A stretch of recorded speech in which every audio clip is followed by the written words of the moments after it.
झोपडपट्टी बांधली की म्हणजे आम्ही लहानपणी बघायचो की आमच्या इथे कुठे झोपडपट्टी बांधली की लगेच येऊन म्युन्सिपालिटी ती तोडायची. आज त्यांनाही माहिती आहे, आज मी ते झोपडपट्टी बांधली की मला इथे जे काही टावर होईल त्याच्यात मला जागा मिळेल, त्यामुळे येत आहेत ना. बेसिक प्रॉब्लेम तोच आहे ना. काय मी परत तेच सांगतो ना, प्रश्न असा आहे की ज्या वेळेला तुम्ही या सेवा जेव्हा सुरू करता, मेट्रो असेल, रेल्वे असेल किंवा इतर कुठच्या अजून दुसऱ्या काय मोनोरेल असेल किंवा तुम्ही गाड्यांच्या रजिस्ट्रेशनवरती पहिल्यांदा बंधनं आणली पाहिजेत ना. ते बंदच झालं पाहिजे म्हणतो आता. पण ते होतच नाहीये ना.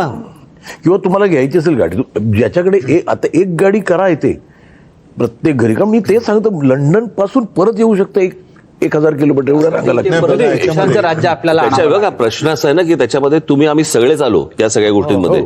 एक कायदा करा गाड्यांबद्दल, सगळे जण मानतील.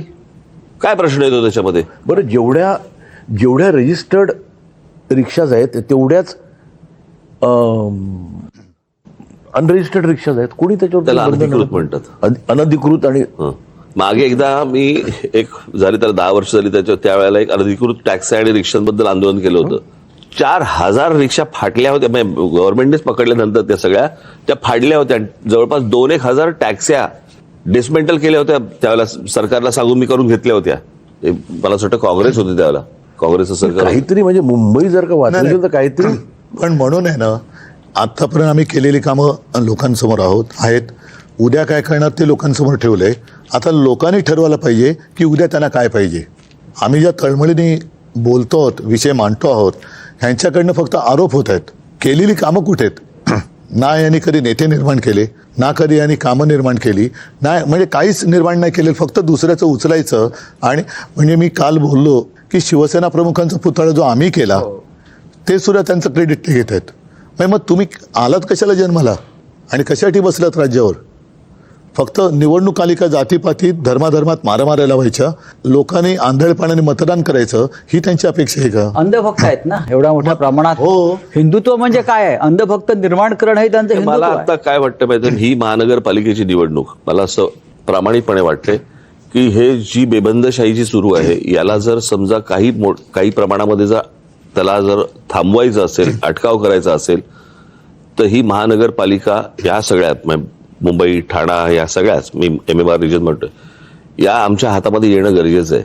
ह्या सत्तेसाठी बोलत नाहीये. या सगळ्या गोष्टींना अटकाव जर बसला नाही, उद्या जर ह्या तिन्ही जर समजा गोष्टी गेल्या तर म्हणजे तुम्ही नंतर कोणाकडे बघायचंच नाही. मग रावसाहेब, तुमचं मुद्दा अत्यंत महत्त्वाचा आहे. आता ही सगळ्यात महत्वाची मराठी माणसासाठी सगळ्यात महत्वाची निवडणूक आहे. मी हे निवडणुकीसाठी बोलत नाही, निवडणुका लागायच्या अगोदरपासून बोलतोय आम्ही. 7 वर्षांनी या निवडणुका होत आहेत. जवळजवळ 7-8 वर्षांनी आपण प्रतीक्षा करत होतो निवडणुका व्हाव्यात. संजय, पण ह्या निवडणुका सुद्धा सरळ मार्गाने होत नाहीयेत. नाही, एक मिनिट. हिंदीची सक्ती, यंत्रणांचा गैरवापर, हिंदीची सक्ती. मी त्यावेळेला आठवतं ना, मी त्यावेळेला म्हटलं होतं की हिंदीची सक्ती नाहीये, हे चाचपडून बघतायत तुम्हाला की तुम्ही जागे आहात का झोपलेला आहात. ही हिंदीची सक्ती त्याच्यातनंच होतं ते सगळं, की हा महाराष्ट्रातला मराठी माणूस जागा आहे का? तुम्हाला काय दिसलं? नसेल जागा, करून टाकू सक्ती. म्हणजे सगळ्या गोष्टी. तुम्हाला काय दिसलं? जागा आहे की झोपलाय? ती चाचपडणं सुरू होते. मला असं वाटतं जागा आहे.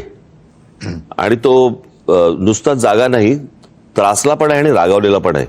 तो बोलत नाही याचा अर्थ असा नाहीये. मला असं वाटतं, माझी अपेक्षा आहे, देवीकडे प्रार्थना आहे की तो जागा राहावा आणि त्यांनी बदल घडवावा. जसं मगाशी माझा एक प्रश्न होता की 7 वर्षांनी निवडणुका होत आहेत, त्याही सरळ मार्गाने होत नाहीयेत. धमक्या, दहशत, मला पैशाने माणसं विकत घेणं. अरे माझं तेच म्हणणं आहे ना. काय होणार? ते म्हणतायत की आम्ही विकास केला ना, तर मग तुम्हाला धमक्या का द्याव्या लागतायत? तुम्हाला पैसे का वापरायला लागतायत? तुम्हाला उमेदवारा मागे का घ्यायला लावताय? तुम्ही म्हणताय ना विकास केला, मग विकासावरती बोला. उद्धव साहेब किंवा राजसाहेब, या मुंबईमध्ये अनेक मोठे नेते महानगरपालिकेत गेले. जॉर्ज फर्नांडिस पासून अहिल्या रांगणेकर, मृणालताई गोरे असतील किंवा आपल्या शिवसेनेचे अनेक मनोहर जोशींपासून अनेक, लोकसभा अध्यक्ष कधीही बिनविरोध निवडणुका चांगल्या माणसांच्या